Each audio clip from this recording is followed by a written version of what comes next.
Hello everyone, स्वागत आहे तुमचं पुन्हा एकदा आपल्या यूट्यूब चॅनलवर. तर बघा, आपण लुसेंटची सिरीज बघत आहे. म्हणजे लुसेंट हे बुक आपल्याला जी केसाठी अतिशय महत्त्वपूर्ण आहे. पण महत्त्वाचं काय की लुसेंट हे हिंदी आणि इंग्लिश लँग्वेजमध्येच आहे आणि आपण मराठी लँग्वेजमध्ये हे लाईन टू लाईन एक्सप्लेन करण्याचा प्रयत्न करत आहे. जी के जर पूर्ण करायचं असेल तर one of the best book लुसेंटच आहे. पण आता आपण महाराष्ट्रामधील जे काही एक्झाम देतो, मग त्यामध्ये हिंदी लँग्वेज आहे लुसेंटमध्ये, तर मग थोडंसं अडचण जाते त्यामध्ये समजण्यामध्ये. तर महाराष्ट्रीयन जे काही स्टेटच्या एक्झाम दिले तर, आणि सेंट्रलच्या एक्झाम तर आता आपल्याला मराठी लँग्वेजमध्येच येतात. मग आपल्याला मराठीमध्येच कंप्लीट करणं आवश्यक आहे लुसेंट. मग आपण मराठीमध्ये घेण्याचा प्रयत्न करत आहे आणि हे मराठीमध्ये मी लाईन टू लाईन एक्सप्लेन करण्याचा प्रयत्न करत आहे. जर तुमच्याजवळ असेल लुसेंट बुक तर तुम्ही चेक करू शकता मित्रांनो. तर प्राचीन इतिहासापासून स्टार्ट करता आपण हे बुक. तर आधीच्या लेक्चरमध्ये आपण काय बघितलं की प्राचीन इतिहासाला समजून घेण्यासाठी जे काही ऐतिहासिक स्रोत आहेत ते आपण बघत आहे. तर ऐतिहासिक स्रोतमध्ये आपण पहिल्या लेक्चरमध्ये काय बघितलं, धर्मग्रंथ आपण सर्व बघितले, जसे की यजुर्वेद, ऋग्वेद, सामवेद, अथर्ववेद, हे सर्व बाबी आपण क्लिअर केल्या. आता आपण बघत आहे दुसरा पॉईंट, जे की इतिहासाला समजून घेण्यासाठी ऐतिहासिक ग्रंथ. आता ऐतिहासिक ग्रंथामध्ये जर बघितलं की कोणी हे ग्रंथ लिहिले ज्यावर प्रश्न वारंवार विचारले जातात आणि ते ग्रंथ कशाशी संबंधित लिहिले, हे महत्त्वपूर्ण बाबी आहेत. ते आपण आजच्या लेक्चरमध्ये क्लिअर करू. त्याआधी महत्त्वपूर्ण बघा बाब आहे की 2 स्मृती महत्त्वाच्या आहेत जे की लुसेंटमध्ये दिलेले आहे. तर ते नोट म्हणून तुम्ही लिहून ठेवू शकता. तर सर्वात प्राचीन स्मृती जर म्हटलं तर कोणती आहे? मनुस्मृती. सरळ सरळ प्रश्न आलेला आहे इथे. तर ती कोणाच्या कालखंडामध्ये? तर शुंग वंश आहे. या शुंग वंशाच्या कालखंडामध्ये मनुस्मृती लक्षात ठेवू शकता तुम्ही की सर्वात प्राचीन मनुस्मृती आहे जे की आपल्या शुंग वंशाच्या कालखंडातील. तर दुसरी आहे नारद स्मृती, ते गुप्त वंशाच्या कालखंडातील आहे. लक्षात असू द्या, हे महत्त्वपूर्ण बाब आहे. आता बघा, ऐतिहासिक ग्रंथामध्ये आपण स्टार्टिंगला बघूया राजतरंगिणी. हे अशा पद्धतीचे नोट्स आहेत, तुम्ही अशा पद्धतीने क्रिएट करू शकता. तर मी झूम करत आहे म्हणजे थोडंसं क्लिअर दिसेल तुम्हाला. तर बघा, तर ऐतिहासिक ग्रंथामध्ये पहिला ग्रंथ जर बघितला आपण, राजतरंगिणी. बघा, यावर प्रश्न आलेले पण आहेत. तर या राजतरंगिणी या ग्रंथामध्ये कशाचा इतिहास आहे हे महत्त्वपूर्ण बाब आहे. तर काश्मीरचा इतिहास आहे. आणि हे राजतरंगिणी हे पुस्तक म्हणा, ग्रंथ म्हणा, कोणी लिहिलं? तर लेखक आहे कन्नन. लक्षात ठेवा, राजतरंगिणी या पुस्तकाचा लेखक कोण आहे? कन्नन. आणि यामध्ये काय आहे? तर काश्मीरचा इतिहास आहे. दुसरा आहे अर्थशास्त्र, सगळ्यांना परिचित आहे. त्याचं जर बघितलं तर विष्णुगुप्त, त्यालाच म्हणतो आपण चाणक्य, तर यांनी लिखाण केलेलं आहे. आणि यामध्ये जर बघितलं तर या अर्थशास्त्राची जी की तुलना आहे चाणक्यच्या, हे कशाची केलेली आहे? तर मॅकवेली या द प्रिन्स यांनी लिखाण केलेल्या पुस्तकाची, अर्थशास्त्राचे जे चाणक्याने लिहिलेले आहे त्याची तुलना केलेली आहे. तर या अर्थशास्त्रामध्ये राजनीतीच्या संदर्भात काय लेखन केलेले आपल्याला बघायला मिळते. तर पुढे महत्त्वाचे जे काही 2 ग्रंथ आहेत, 2 धर्माशी संबंधित. जातक पुस्तक जे काय बौद्ध धर्माच्या संबंधित आहे. यामध्ये बुद्ध आणि यांची पुनर्जन्म कथा याचे काय वर्णन केलेले आहे. आणि तुम्हाला माहितीच आहे, आपण ते पुढे बघणारच आहे, बौद्ध धर्म आणि जैन धर्म स्पेशली. तर बघा, शाखा 2 आहेत बौद्ध धर्माच्या, हिनयान आणि महायान. आणि जैन धर्माच्या शाखा श्वेतांबर आणि दिगंबर. यामध्ये कन्फ्युजन व्हायला नको. बौद्ध धर्माच्या आणि जैन धर्माच्या मध्ये थोडंसं उलटपलट होऊन आपल्याला प्रश्न विचारले जातात. तर आगम पुस्तक हे जैन धर्माच्या संदर्भात आहे आणि जातक पुस्तक हे बौद्ध धर्माचे.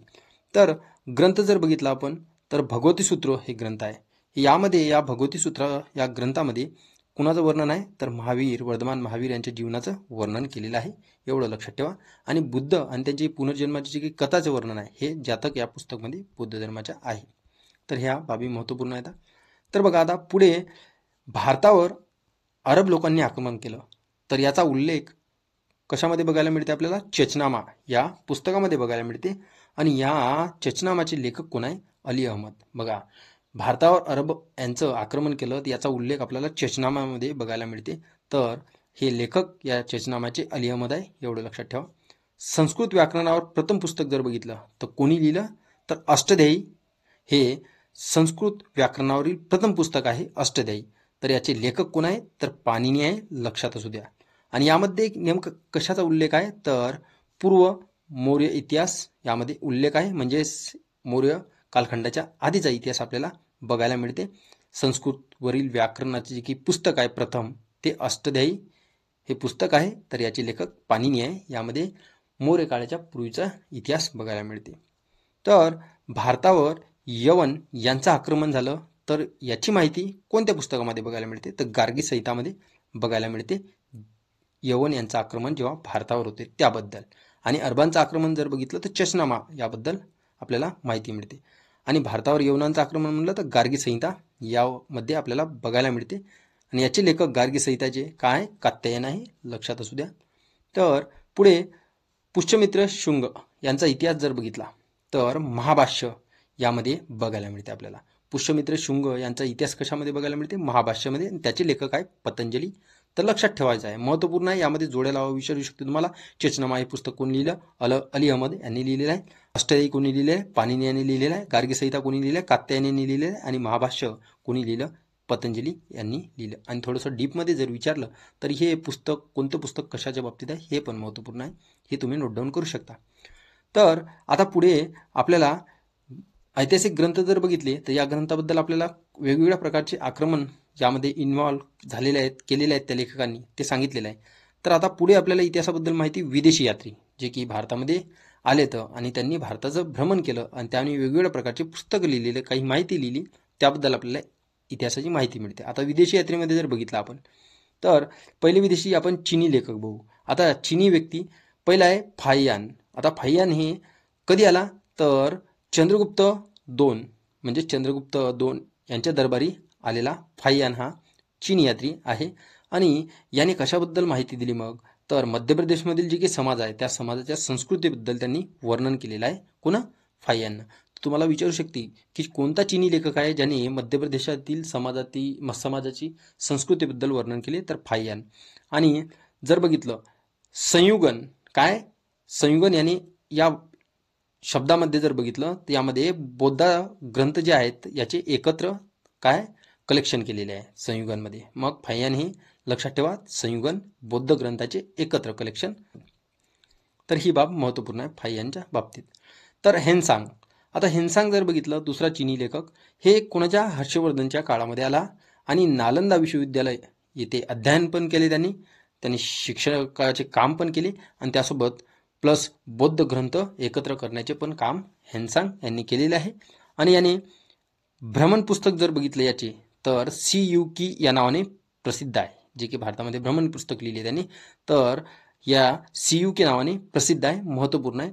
आणि याने जे की हर्षवर्धनाच्या काळामध्ये आला तर याला यात्री राजकुमार हे हर्षवर्धननं म्हटलेलं आहे हेनसांगला, लक्षात असू द्या.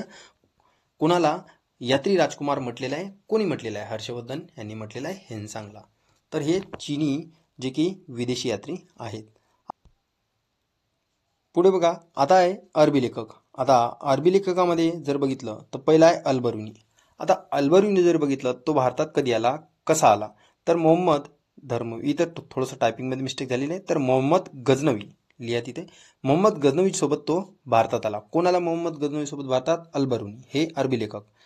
किताब उल हिंद, तहकीक ए हिंद हे अरबीमध्ये त्याने लिहिलेले पुस्तक आहे, लक्षात ठेवा. किताब ए उल हिंद आणि त्यासोबत तहकीक ए हिंद हे अरबीमध्ये लिहिलेले पुस्तक कोणाचे, अल्बरुनी. यामध्ये त्याने काय केलेलं आहे, धर्म, दर्शन, मापन, समाज अशा प्रथा यांचा उल्लेख केलेला आहे भारतामधील. तर धर्माबद्दल, दर्शनाबद्दल, मापन पद्धतीबद्दल, समाजाबद्दल हे लेखन या पुस्तकामध्ये अल्बरुनीने केलेलं आहे. त्यानंतर आलेला आहे इब्न बतुता, हे पण अरबी लेखक होता. यांनी भारतीय उपमहाद्वीप या भारताच्या उपमहाद्वीपाबद्दल माहिती दिलेली आहे. म्हणजेच एक भौगोलिक माहिती जर बघितली तर कोणी दिलेली आहे, इब्न बतुता भारताबद्दल. तर मोहम्मद बिन तुगलक यांनी याला दिल्लीचा न्यायाधीश म्हणून नियुक्त केलेला आहे. अतिशय महत्त्वपूर्ण पॉईंट आहे. इब्न बतुता या अरबी लेखकाला कोणी दिल्लीचा न्यायाधीश नियुक्त केलेला आहे तर मोहम्मद बिन तुगलक यांनी. तर हा मोरोक्कोचा रहिवासी होता, कोण, इब्न बतुता. आणि अब्दुल्ला मोहम्मद बिन तुता हे वास्तविक त्याचं काय नाव होतं, वास्तविक नाव काय होतं, अब्दुल्ला मोहम्मद बिन तुता हे वास्तविक नाव होतं. आता इतर लेखक जर बघितले आपण तर इतर लेखकामध्ये काय, तारनाथ पण आलेला लेखक होता. हा तिब्बती लेखक होता, तिब्बतमधून आलेला. आणि कंगूर आणि तंगूर या ग्रंथाची रचना करणारा कोण होता, मग तारनाथ हा तिब्बती लेखक होता, लक्षात असू द्या. आणि मार्को पोलो, आता मार्को पोलो जर बघितला हा व्हेनिसचा रहिवासी होता. हा पण भारतामध्ये यात्री म्हणून आला होता. तर याबद्दल थोडंसं काही यामध्ये लुसंटमध्ये दिलेली माहिती नाही, तर तेवढं काही महत्त्वपूर्ण नाही आपल्याला. तर युनानी लेखक बघू आपण. तर युनानी लेखकामध्ये टेसियस हा इराणचा राज्यवैद्य होता. हे एक वैद्य होता. कुठचा होता? इराणचा. हे युनानी लेखामध्ये टेसियस पहिला.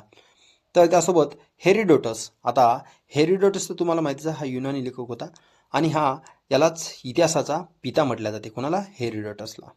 त्यासोबत निरियाकस, अनिसिक्रिटस, त्यासोबत अस्तियोबुलस हे सर्व सिकंदर सोबत भारतात आले होते. कोण आले होते? निरियाकस आला होता, अनिसिक्रिटस आला होता, अस्तियोबुलस हे 3 व्यक्ती जे की युनानी लेखक होते, हे कोणासोबत भारतात आले? सिकंदर सोबत आले. आणि सिकंदरचा सेनापती जर बघितला तर यामधील निरियाकस हा सिकंदरचा सेनापती होता. लक्षात ठेवा, सिकंदरचा सेनापती निरियाकस होता. पुढे डायमॅकस. आता डायमॅकस जर बघितलं हा सिरिया नरेशचा राजदूत होता. कोण होता? डायमॅकस. तर हा बिंदुसारच्या दरबारामध्ये आला होता. कोण होता? आला होता बिंदुसारच्या दरबारामध्ये? डायमॅकस हा युनानी लेखक. आणि मौर्य युगाचे वर्णन या डायमॅकसनं केले होते. कोणाचे? मौर्य युगाचे. पुढे मेगस्थनीज. आता मेगस्थनीज तुम्ही जर बघितलंच असेल, कारण की चंद्रगुप्त मौर्य सिरियल बघितली असेल त्यामध्ये, तर हा सेल्युकस निकेटरचा काय? राजदूत होता आणि चंद्रगुप्त मौर्याच्या दरबारी आला होता मेगस्थनीज. तर त्यासोबत डायनिसियस हा मिस्र नरेश फिलडेल्फसचा राजदूत होता. जे मिस्र नरेश आहे फिलडेल्फस याचा काय? राजदूत होता डायोनिसियस. आणि हा अशोकाच्या दरबारी आला होता. तर बघा, बिंदुसारच्या दरबारी डायमॅकस आला होता, हा सिरिया नरेशचा राजदूत होता. आणि डायनोसियस हा मिस्र नरेशचा राजदूत होता, जो अशोकाच्या दरबारी आला होता. टॉलेमी भूगोलाचे जे काही पुस्तक आहे, म्हणजेच भूगोल या पुस्तकाचे जनक आहे, भारताचा भूगोल याचे जनक म्हटलं तर टॉलेमी हा पण युनानी लेखक होता. आणि प्लेनी नॅचरल हिस्ट्री पुस्तक हे त्याने लिहिलेलं आहे, प्लेनीने. तर अशा पद्धतीने आपण काय युनानी लेखक, विदेशी यात्री, अरबी लेखक, चीनी यात्री याबद्दल माहिती बघितलेली आहे. तर हे महत्त्वपूर्ण बाबी आहेत आणि या महत्त्वपूर्ण पॉईंटमध्येच आपल्याला प्रश्न विचारले जातात वारंवार परीक्षेमध्ये. तर तुम्ही अशा पद्धतीने नोट्स काढून ठेवू शकता किंवा ही नोट्स तुम्हाला टेलिग्राम चॅनलला पण मिळेल आपल्या. तर स्वतः नोट्स जर काढल्या तुम्ही तर ते पण वेल अँड गुड होईल. तर पुरातत्व संबंधित जे काही साक्ष आहे, आता हे अभिलेख, आता या अभिलेखाबद्दल समोरच्या लेक्चरमध्ये आपण सर्व डिटेलमध्ये बघूया. तर बघा मित्रांनो, ही जी माहिती आहे, ही माहिती आपण अवघ्या 10 ते 15 मिनिटांमध्ये क्लिअर केलेली आहे. आणि हीच माहिती तुम्हाला या माहितीसाठीच एवढ्या 1-1 तासाचे लेक्चर करावं लागतात. हे तुम्ही बघितले असेल यूट्यूबवर. आणि एवढ्या शॉर्टमध्ये, कमी वेळेमध्ये आपण ते पूर्ण करत आहे. तुम्ही या पद्धतीचे हे नोट्स स्वतः लिखाण करून ठेवू शकता आणि हे नोट्स पण वारंवार वाचू शकता. म्हणजे यामध्ये तुमचा वेळ पण वाचेल आणि पूर्ण लुसेंट बुक कव्हर होण्याचा एकमेव मार्ग आहे ही या पद्धतीची आपली सिरीज. जर व्हिडिओ आवडला तर मित्रांसोबत जास्तीत जास्त शेअर करा. तर भेटू आपण नेक्स्ट लेक्चरमध्ये. तर अशा पद्धतीने आपण ही लेक्चर कंटिन्यू करणार आहे.